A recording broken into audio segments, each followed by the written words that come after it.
Acorda devagar.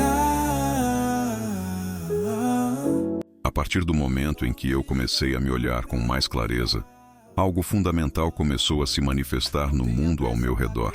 O reflexo da minha nova postura. Era como se cada pequena mudança interna tivesse um eco sutil nas minhas relações, nos meus encontros, nos meus silêncios com os outros. E, ironicamente, foi aí que os maiores desafios começaram. Porque, ao contrário do que eu esperava, me curar não fez com que tudo ficasse mais fácil. Fez com que tudo ficasse mais verdadeiro. E a verdade, por mais libertadora que seja, muitas vezes dói. Principalmente quando você já estava habituado a viver em função da aceitação alheia. Eu percebi, por exemplo, que algumas das pessoas mais próximas a mim, aquelas que sempre estiveram ali, que me chamavam de intenso, de coração grande, de emocional demais, não sabiam lidar com a minha nova forma de me colocar no mundo. Quando eu comecei a dizer não, ainda que com amor, algumas relações se distanciaram. Quando eu parei de rir de piadas que me feriam, de aceitar convites que me adoeciam, ou de silenciar para manter a harmonia, o jogo virou. E aquilo doeu. Muito. Você é luz que nunca se... Porque durante muito tempo eu achei que essas conexões eram sólidas. Mas, na prática, eram sustentadas por uma versão minha que já não existia mais. As primeiras rupturas vieram em silêncio. Algumas amizades começaram a se tornar estranhas.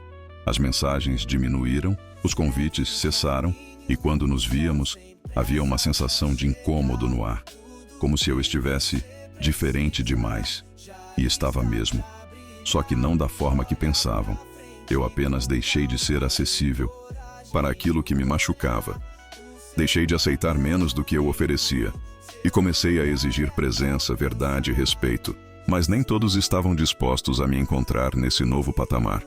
Em casa, o cenário não foi muito diferente. A família, esse lugar sagrado e, ao mesmo tempo, terreno de tantos traumas, virou um espelho ainda mais desafiador. Falar sobre TDAH com meus pais foi como abrir uma caixa de memórias que eles preferiam manter trancadas. Houve negação, culpa, resistência. Você sempre foi assim. Só precisava de mais disciplina. Na nossa época, não existia isso. Você inventa problemas. Frases que me atravessaram como facas invisíveis. Mas eu permaneci firme, porque agora eu entendia.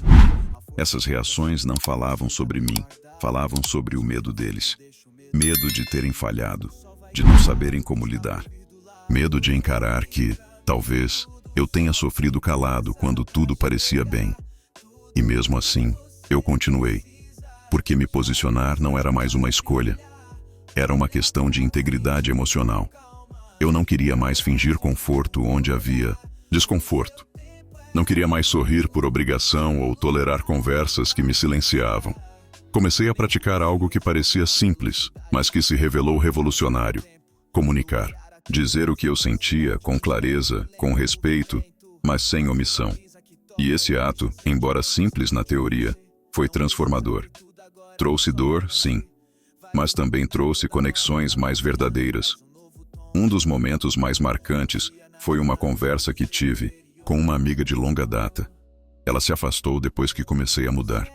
Um dia, decidi chamá-la para conversar, sem esperar que ela compreendesse tudo, mas desejando ser honesto. Eu falei: se minha intensidade te assusta agora, talvez ela sempre tenha assustado.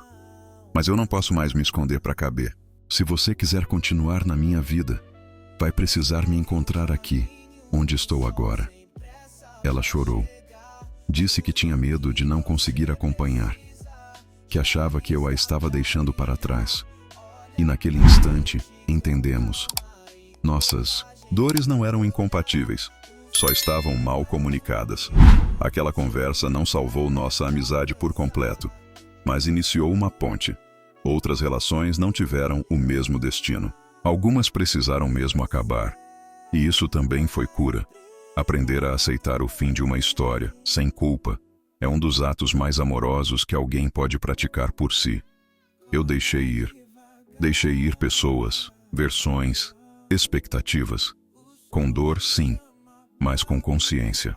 E foi nesse espaço, onde o antigo se desfez, que o novo começou a surgir. Novas pessoas começaram a aparecer. Gente que me ouvia com atenção, que não me chamava de complicado, mas de profundo, que entendia meu silêncio e celebrava minha fala. Gente que não via minha oscilação como instabilidade, mas como humanidade. Eu comecei a atrair conexões mais alinhadas com quem eu estava me tornando. Porque o universo tem essa sincronia bonita. Quando você se alinha com sua verdade, tudo ao redor começa a se reorganizar.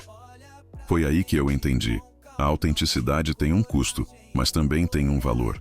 Você perde algumas coisas, às vezes, muitas, mas o que fica é sólido. O que fica é verdadeiro. O que fica não exige performance. E esse tipo de presença é rara, mas profundamente restauradora.